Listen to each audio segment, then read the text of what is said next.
Paano kung ang isang bayan ay kayang ikwento ang buong kasaysayan ng isang bansa, ang mga tagumpay nito, ang mga trahedya nito, at ang walang tigil nitong muling paghubog sa sarili? Sa paliwanag na ito, susuriin natin ang isang lugar na nagagawa ang lahat ng iyon, ang Mariveles. Ang magiging gabay natin ay isang mahalagang lokal na aklat, Mariveles, Kasaysayan at Larawan. Huhugutin natin ng diretso mula sa mayamang sangguniang ito upang lubos nating maunawaan ang epikong kwento ng bayang nasa tangway. May isang sipi mula sa aklat na perpektong magbubukas ng talakayan. Mahuhubog lamang natin ang hinaharap kung alam natin ang dinaanang landas patungo sa kasalukuyan. Ang ideya na ang nakaraan ay laging nakikipag-usap sa hinaharap ang nasa puso ng kwento ng Mariveles. Ito ang paglalakbay na tatahakin natin. Magsimula tayo sa kwento ng isang bayan na nagsisilbing salamin ng buong karanasan ng Pilipinas. Sa isang lugar makikita mo ang mga unang katutubong pamayanan, daan-daang taon ng kolonyal na pamamahala, isang nakapipinsalang digmaan, at ang pagbangon at pagbabago tungo sa modernong industriya. Naranasan ng Mariveles ang lahat ng ito. Balikan natin ang pinakamatandang ugat. Bago pa man dumating ang mga barko mula Europa, tahanan na rito ang mga Aita, ang mga tunay na unang nanirahan sa rehiyon, na umabot ang presensya ng libu-libong taon. Paano naman nakuha ang modernong pangalan ng bayan? Isang tanyag na teorya ang nagmula sa pariralang Maraming Dilis, isang pangalang sumasalamin sa pagkakaugnay ng lugar sa dagat at sa kanyang biyaya. Naginanggi ananing nagbago ang daloy ng kwento noong ika-16 na siglo.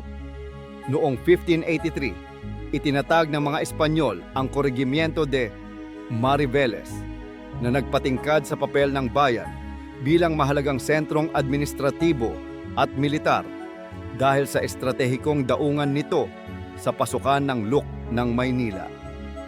At ang kahalagahang iyon ang nagdala rin sa pinakamadilim nitong yugto. Pumasok tayo sa pugon ng ikalawang digmaang pandaigdig, isang pagbabagong hindi lamang para sa Mariveles, kundi para sa buong mundo. Ang mga unang buwan ng 1942 ay napakasakit. Matapos ang 3 buwang mabangis na labanan, bumagsak ang Bataan noong 19 Abril. Kinabukasan dito nagsimula ang isa sa pinakamalulupit na kalupitan ng digmaan. Pagsapit ng Mayo, bumagsak din ang huling tanggulan sa Corregidor.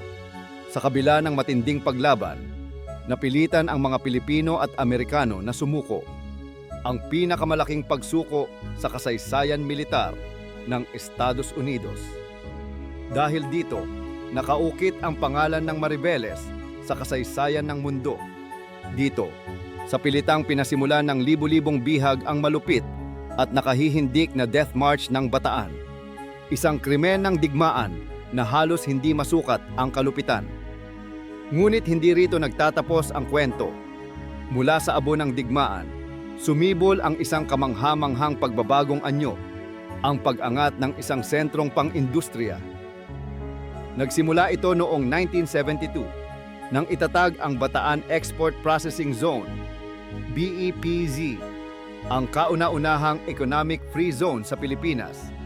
Idinisenyo upang pasiglahin ang industrialisasyon at akitin ang dayuhang pamumuhunan. Makikita ang matinding kontrast. Ang tahimik at rural na baybayin ng Mariveles noong unang bahagi ng siglo at makalipas ang 70 taon, ang parehong tanawin na ganap ng binago ng industriyang dinala ng BEPZ. Ngayon kilala ang lugar bilang Freeport Area of Bataan, FAB.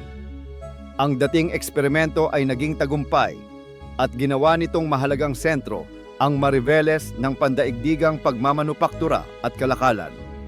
Binago nito ang kapalarang pang-ekonomiya ng bayan. Sa isang lugar na may lalim ng kwento tulad ng Mariveles, ang nakaraan at hinaharap ay patuloy na nag-uusap at nananatili ang isang mahigpit na tanong: paano pararangalan ang alaala ng matinding pagdurusa habang niyayakap ang hinaharap na binuo ng pandaigdigang industriya.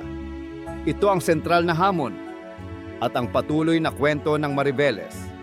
Mula sa mga katutubong ugat at kolonyal na nakaraan, sa mga bangungot ng digmaan, hanggang sa lakas ng makabagong industriya, ang kwento ng Mariveles ay tunay na kwento ng Pilipinas.